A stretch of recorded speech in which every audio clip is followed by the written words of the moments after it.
அனைவருக்கும் வணக்கம். இது உங்கள் சாதி மீடியா. நான் உங்கள் சந்தோஷம். காலை உணவு திட்டத்தை ரொம்ப சிலாகிச்சு பேசிக்கிட்டு இருக்காரு. உலக நாடுகள் முழுக்க அமெரிக்காக்காரனும் எடுத்துக்கிட்டான் எங்கள் திட்டத்தை. லண்டனில் செயல்படுத்துகிறான். இந்தியாவே பாராட்டுற ஒரு திட்டம்னு தமிழ்நாட்டில் அந்த திட்டத்தை பாராட்டி அடிக்கடி விழா நடத்துறதுல முதலமைச்சர் ரொம்ப குறியாக இருக்கார். உண்மை நிலை என்ன? கடந்த பாராளுமன்ற தேர்தலில் தமிழ்நாடு முழுக்க உதயநிதி பிரச்சாரம் பண்ணார். நான் அந்த பிரச்சார கூட்டத்தை முழுக்க பார்த்தேன். கூட்டத்துக்கு கூட்டம் அவர் பேசினது மயக்கடிச்சு விழுந்துட்டாங்க. யார் மயக்கடிச்சு விழுந்தது? பள்ளிக்கூடத்தில் பசங்க மயக்கடிச்சு விழுந்துட்டாங்களாம். எத்தனை வயசு பசங்க? 5லேருந்து 10 வயசு உள்ள பசங்க, 1ஆவதுலேருந்து 5ஆவது படிக்கிற பசங்க. அவங்க பள்ளிக்கூடத்தில் மயக்கடிச்சு விழுந்துட்டாங்க. அதை பார்த்து அப்படியே கருணைப்பட்டு ஸ்டாலின் அவர்களும் காலை உப்புமா திட்டத்தை ஆரம்பித்தார்.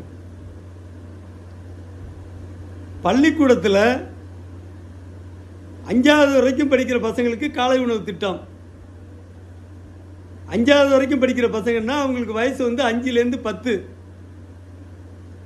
5 வயசுலேருந்து 10 வயசுக்குள்ளார பையன் பள்ளிக்கூடத்தில் மயக்கடிச்சு விழுகிறான்னா அவன் தாய் வீட்டில் எந்த நிலைமையில் இருப்பா?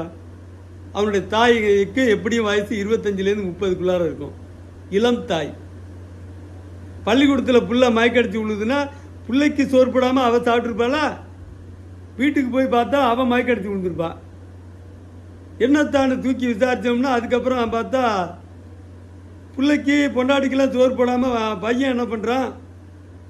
அந்த குழந்தையோட தந்தைக்கு எப்படி இளம் தந்தையாக தான் இருப்பான், இளைஞனா. அவனுக்கு வயசு 30லேருந்து 35 இருக்கலாம். ஏன்னா 5லேருந்து 10 வயசுக்குள்ளார உள்ள பிள்ளைன்னா எப்படி 30லேருந்து 35 வயசு வரைக்கும் இருக்கலாம். அவன் எங்கே இருப்பான்? அவன் எங்கேயாச்சும் முச்சந்தில்லை டாஸ்மாக சரக்கை சாப்பிட்டு மதுவை சாப்பிட்டு மது மயக்கத்தில் முச்சந்தில் படுத்து கிடப்பான். எறும்புலாம் மிச்சு கிடக்கும். இன்றைக்கும் பார்த்தா ஞாயிற்றுக்கிழமை அன்னைக்கு கூட்டம் தலை தெரிக்குது. இளைஞர்கள் பெரு வெள்ளமாக நிற்கிறான். என்னடான்னு பார்த்தா பக்கத்தில் டாஸ்மாக்கு. இது ஒரு பக்கம். டாஸ்மாக்கு ஞாயிற்றுக்கிழமை கூத்து நடந்துச்சுன்னா திங்கக்கிழமை காலையில் 9 மணி வரைக்கும் ரோட்டு ஓரமாக தான் கிடக்கும். ஒவ்வொரு வாரமும் பார்க்கலாம்.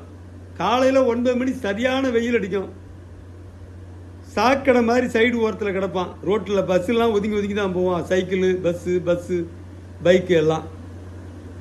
உடம்பு ஃபுல்லாக மூஞ்சி மோரெல்லாம் மிக்குது.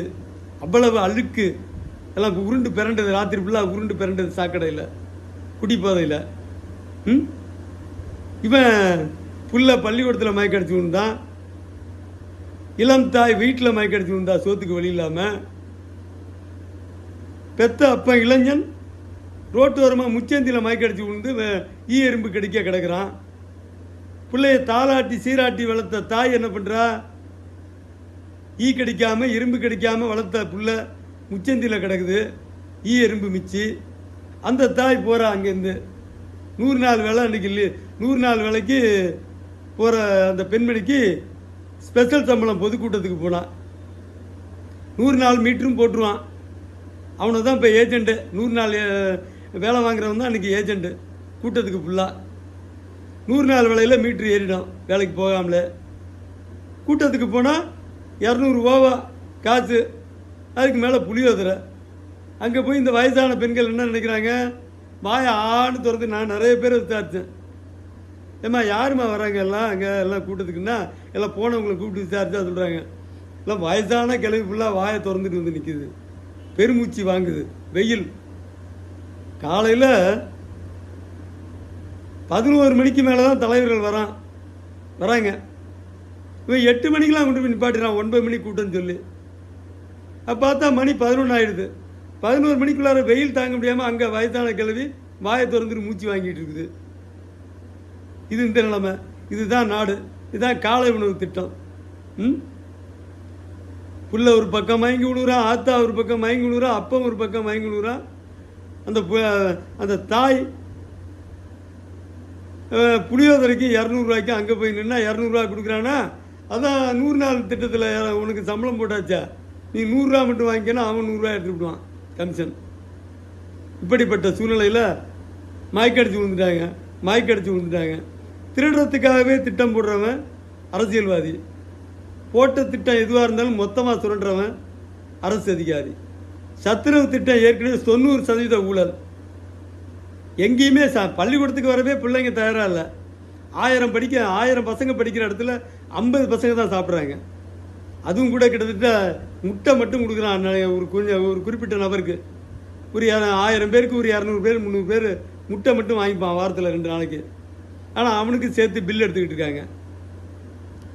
இப்படி எப்படிலாம் மோசடி திட்டம் போட முடியுமோ அதை மட்டுமே செய்வது தான் இன்றைக்கி ஸ்டாலின் அரசு.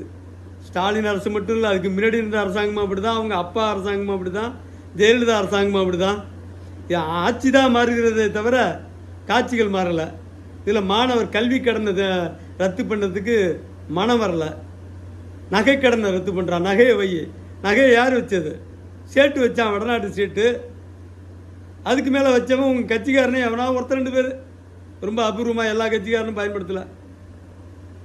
500 நகை வச்சு ஒருத்தன் சிக்கனா தென்காசி மாவட்டத்தில்.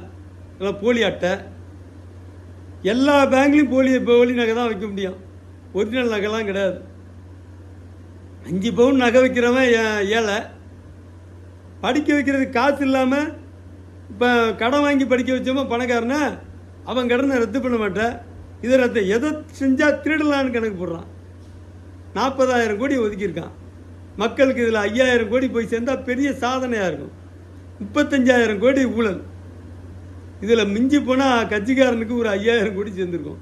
30,000 கோடி யாருக்கு சேர்ந்துச்சு? சேட்டு கடைக்காரனுக்கும் இந்த வங்கி செக்ரட்டரியும் சேர்ந்து தான் அடிச்சிட்டான்.